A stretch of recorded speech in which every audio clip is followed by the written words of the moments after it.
So apparently Elon Musk has moved into a tiny house. Why the hell would anybody want to do that? Does this look like it's a hardship?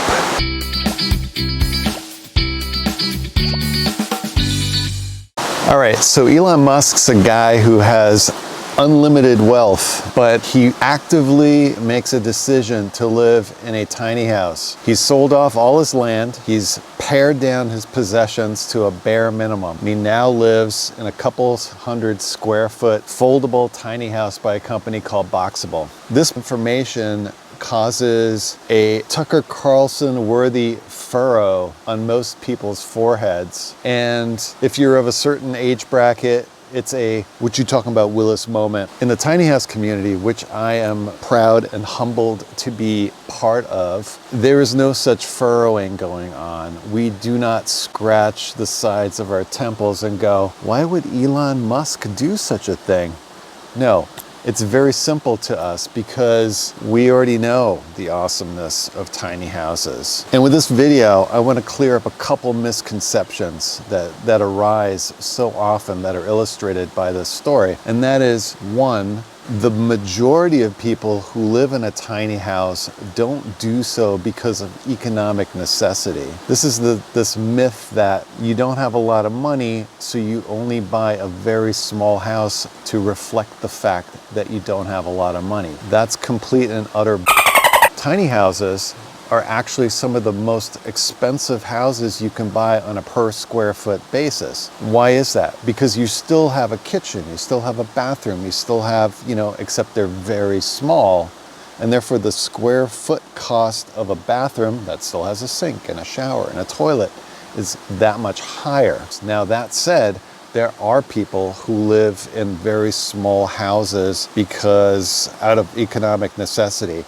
But those houses don't necessarily fall into the category that this house falls into, which is kind of a luxurious tiny house. And it definitely doesn't fall into the category of what Elon Musk is living in these days. Myth. Myth number two is that you need to reflect how much money you have, by extension by your possessions, the number of cars you drive, the types of cars that you drive, the number of bedrooms that are in your house. All of that is sure, we've grown up in a society where it's been taught to us that that is what you aspire to.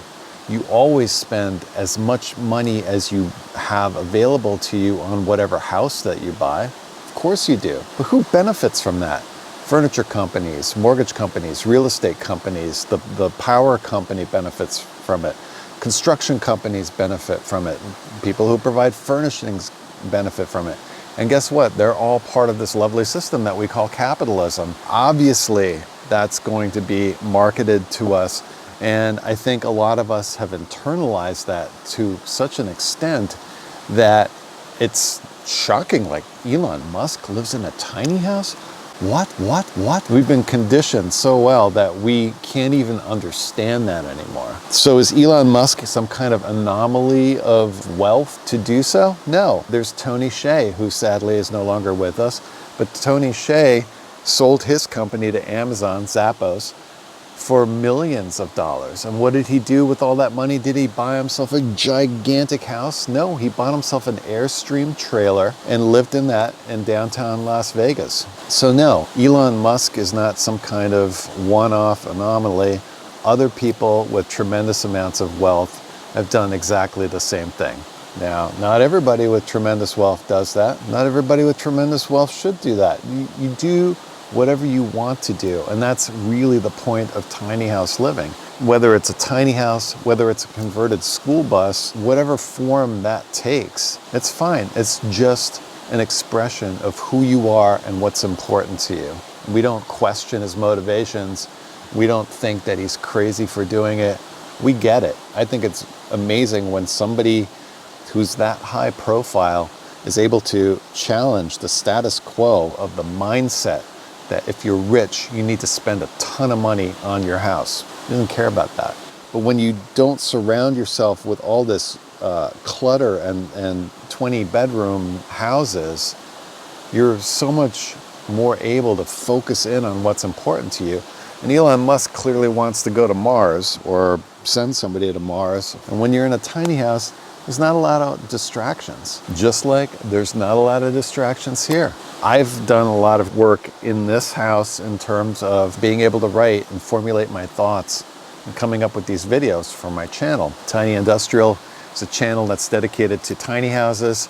I've also got a motorhome, and I too try to embody these tenets of living a simpler life. Now, whether you do or you don't is kind of irrelevant to me. You should be able to do what you want, where you want, how you want it, as long as it's not hurting anybody else, right? We all grew up with that.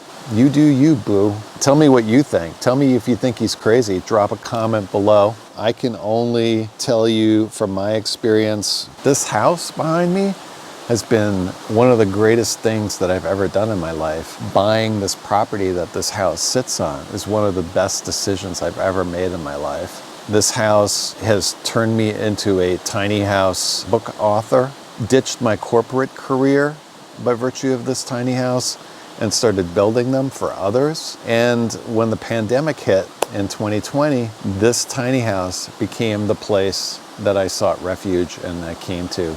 Elon Musk's motivations may be entirely different, and I could be completely wrong about it, but I can tell you that the tiny house community gets it. Thumbs up to Elon Musk for doing what he's done. I'd love to hear from you and hear what your thoughts are on this. If you're part of the tiny house community, maybe you can chime in and you drop a comment below and say why you think Elon Musk has done this. I appreciate you guys watching. Check out some of my other content on the channel. Take care of yourself. This is Chris signing off. Take care. Goodbye.